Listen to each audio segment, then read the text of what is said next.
This is a stimulus update and daily news report. Got some big updates to share with you. $2,500 checks being offered in one state and $350 checks being sent out next month in another state. And the energy secretary from the White House is saying that there's some good news, more production of oil coming out next year, and that energy costs may remain low. I'll play the video clip of what she says there. Also, a new poll came out saying that majority of Americans are more worried about America's future than cost of living, and things not looking so good there. I'll play you some other clips and some other important updates as well. Hope you're having a more than mundane Monday. If you appreciate the fact-based, fast-paced updates, hit the like button down below, and I'm giving $200 checks in just a couple of days. You have still a little bit of time to sign up if you want. Details down in the description below. So record percentage says US headed in wrong direction according to an NBC poll that just came out, and that the country is not going to look good in the future. So 74% think that the nation is heading in the wrong direction, which is pretty scary. Take a look at this video clip right here explaining more. We are less than 3 months before the midterms, and our brand new NBC News poll paints a pretty bleak picture. Americans are angry, they're disappointed, and they are worried about the future of this country. Just 21% of adults say we are heading in the right direction, and once again, 3 out of 4 Americans say we are on the wrong track.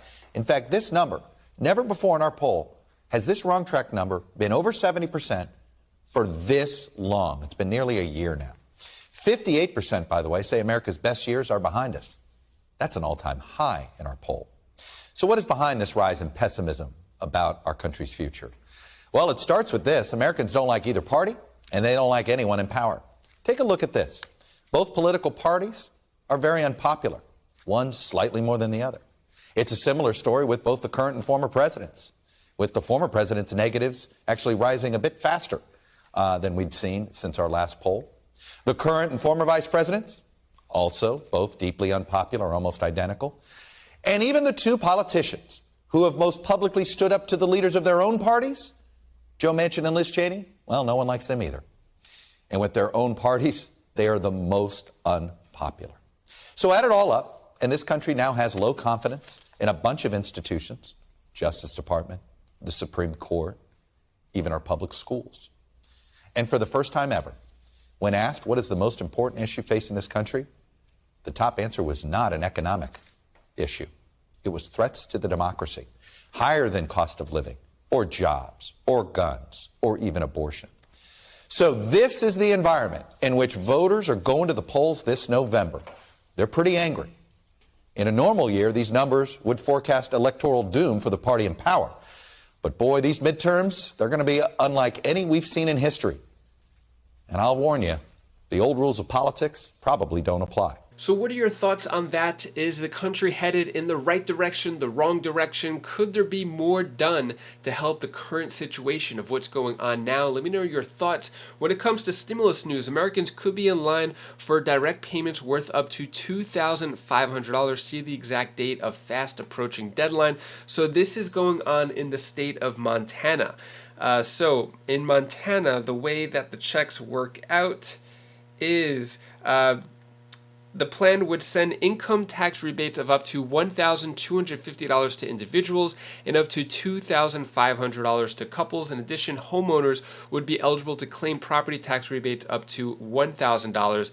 And other Republicans have called for a $3,000 income tax rebate, and saying here, we believe a very short one-issue special session would be the best and fastest way to get your money earned by you back to you. So this isn't finalized yet, but I'll keep you updated what's going on in Montana. $2,500 check for a couple. It's pretty big. It's definitely on the higher end.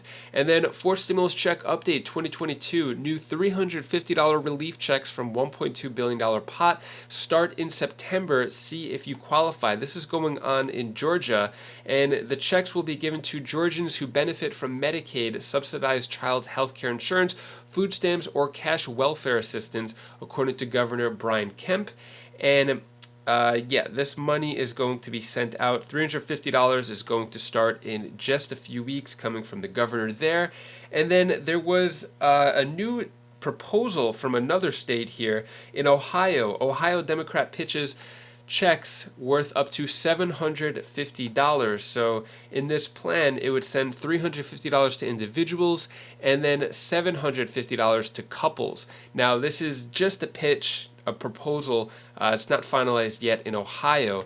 And when it comes to energy and oil prices and everything like that, Biden Energy Secretary says U.S. will be at record oil production next year, which is kind of crazy to think about, especially since there's a lot of oil that is not being drilled or pumped out right now or produced. And then Energy Secretary also says that clean energy is best peace plan the world has ever known. So take a look at the Energy Secretary from the White House kind of being grilled on Fox News here. Take a look at what she has to say. Well, the White House says help is on the way for working families because of the newly signed Inflation Reduction Act, including lower costs for health care and energy. But will some of those tax credits get to the people who could use them the most? With us now, U.S. Energy Secretary Jennifer Granholm. Secretary, welcome back to Fox News Sunday. Thanks so much. You have said in recent weeks that you hope gas prices will continue to fall, but now NBC is reporting this morning, and I'm quoting here, behind the scenes, officials worry prices could rise again as they keep looking for ways to get more oil on the market. Given the issues with refinery capacity and the war in Ukraine, can you give us, Secretary, any more certainty that prices will keep falling? Yeah, as you know, gasoline comes from oil. Oil is traded on a global market, and so we are at the whim, if you will, of what happens globally. However, this president has moved in dramatic ways to increase supply by releasing 1 million barrels per day from our strategic petroleum reserve, as well as calling on our domestic producers as well as international producers. We will be at record amounts of production next year. All of that is to say our Energy Information Administration has projected that by the fourth quarter, gas prices will be around $3.87 on average. Today, they're about $3.78. Today, they're at $3.90. They've fallen every single day of this summer. We're hopeful that that will continue. But if China opens up significantly after COVID, there will be more pressure on demand. More pressure on demand means upward pressure on prices. So we're watching what happens globally, but we are doing everything possible to try to stabilize supply and demand to keep those prices coming down. Yeah, we say at the bottom of the screen it says gas prices falling below $4, and I think it's worth noting that in a lot of places around this country, like in California, gas is still right near $6 a gallon. So in different places, different situations. I want to keep going on. This article also goes on, quoting here to say there is no indication that Biden's other efforts, like publicly shaming oil and gas companies over their record profits, calling an emergency meeting with CEOs, and threatening to pull unused drilling permits, have had any effect on price or production, according to industry experts. So national gas prices, as we said, below $4 nationally on average for the first time since March. But the Treasury Department said last month the releases from the strategic oil reserves only lowered gas by anywhere from 17 cents to 42 cents a gallon. What do you make of that? Well, first of all, the prices have dropped, as you say, more than $1. They are now at $3.90. They were over $5. So clearly there has been an impact on increased production. The president has done two things. The release of 1 million barrels per day is the biggest tool at our disposal. This is all about supply and demand. When Russia invaded Ukraine, that pulled millions of barrels off of the global market. Since oil is traded globally, we have to make up for that lost amount of fuel, and that's why the president has called for this increase in releasing and increase in production. And as I say, we'll be at record production, 12.7 million barrels per day by next year. Yeah. I want to move on to the Inflation Reduction Act signed this week. It includes tax credits for people who buy electric vehicles. But as you know, one of the critiques here with these credits is that the prices are high, right? And the supply is limited. What is the practicality? Because it seems like there's a disconnect. What's the practicality for everyday Americans in this kind of benefit? Yeah, great question. There's two implications here. One is, for example, if you want to buy a used electric vehicle, you can get $4,000 off at the dealership today. If you want to buy a new electric vehicle, there is a $7,500 credit for those that are assembled in America. So today there are 21 models that are assembled in America. But additional restrictions will kick in starting in January, requiring domestic content, meaning that the materials, the supplies for those vehicles will also have to be built in America. Why is this important? Because the president has said that we need to manufacture stuff in America, that we can't rely upon countries who don't share our values for the batteries, for example, for electric vehicles, which contain critical minerals, critical materials. He wants to reshore manufacturing. It's not just in electric vehicles. This Inflation Reduction Act provides credits to businesses to incentivize them to reshore in America. I'm the former governor of Michigan. The notion of creating and enhancing our manufacturing base, our manufacturing backbone is huge. It will be in solar panels. It'll be in wind turbines. It'll be in transmission. It'll be in electric vehicles and the batteries for those electric vehicles. A whole supply chain and ecosystem, energy ecosystem built up in the United States because of the incentives in this Inflation Reduction Act. But you talk about incentives, and people, maybe it's the messaging, people don't quite get it. In fact, Fox asked people whether they plan to take advantage of the tax credit, and here's what they told us, and we'll get your response on the other side. Watch. I personally wouldn't buy an electric car with that much money. We're not going to even think about it because we don't have the income available to buy a new car, even with the incentive. What really is $7,500 against the cost of an electronic car? And really, you could make the same argument. We were talking about tax breaks for adding solar panels, energy efficient windows, appliances, heat pumps. You know, what do you say to the families who simply can't afford this stuff in the first place?